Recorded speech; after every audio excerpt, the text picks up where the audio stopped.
ഏലക്ക വില ഉയരുമ്പോഴും കാലാവസ്ഥ പ്രതികൂലമായത് കർഷകർക്ക് തിരിച്ചടിയാവുകയാണ്. സീസൺ ആരംഭിച്ചിട്ടും ആവശ്യത്തിന് മഴ ലഭിക്കാത്തതിനാൽ ഏലക്ക വിളവെടുപ്പ് വൈകുകയാണ്.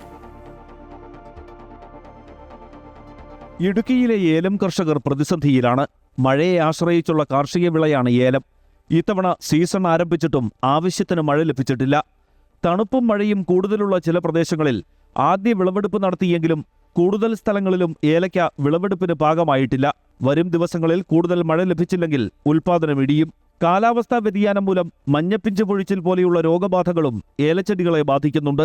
28 ഡിഗ്രിയിൽ താഴെ നിന്നാൽ മാത്രമേ ഏലത്തിലെ കാ സെറ്റ് ആവുള്ളൂ. ഈ പലപ്പോഴും പൂ വിരിയുന്നുണ്ട്, മഴ വല്ലപ്പോഴൊക്കെ പെയ്യുന്നുണ്ടല്ലോ, നനച്ചു കൊടുക്കുന്നുണ്ടോ, അല്ലെങ്കിൽ പൂ വിരിയുന്നുണ്ട്. പൂ വിരിഞ്ഞിട്ട് അത് മഞ്ഞപ്പിഞ്ചായിട്ട് പൊഴിഞ്ഞു പോയതുകൊണ്ടിരിക്കുന്നത്. ഇപ്പോൾ ഈ കഴിഞ്ഞ ആഴ്ച കൊണ്ട് തന്നെ എനിക്കതാണ്ട് ഒരു റൗണ്ട് കായ തോട്ടത്തിൽ, എനിക്ക് 4 ഏക്കർ സ്ഥലമുള്ളത്, ഒരു റൗണ്ട് കായ എടുക്കാതെ മുഴുവൻ പൊഴിഞ്ഞു പോയത്. പലതരത്തിലുള്ള മരുന്നുകളും വളങ്ങളൊക്കെ മാറി ചെയ്യുന്നുണ്ടെന്ന് പറഞ്ഞാൽ അതിനെ നിയന്ത്രിക്കാനായിട്ട് പറ്റുന്നില്ല. അനുകൂലമായ കാലാവസ്ഥയില്ലാത്തതിനാൽ ഏലച്ചെടികളിൽ പൂവ് വിരിയുന്നില്ല. കനത്ത മഴ പ്രതീക്ഷിച്ച് തോട്ടങ്ങളിൽ കുമ്മായവും സൾഫറുമൊക്കെ പ്രയോഗിച്ചതും തിരിച്ചടിയായി. ഈ മാസം ആദ്യം 2300 രൂപയായിരുന്നു ഏലക്ക വിലയെങ്കിൽ ഇപ്പോൾ 2700-ന് മുകളിലാണ് വില. വില ഉയരുമ്പോഴും കാലാവസ്ഥാ വ്യതിയാനം തിരിച്ചടിയാകുമെന്ന ആശങ്കയിലാണ് കർഷകർ. അമൃത ന്യൂസ്, ഇടുക്കി.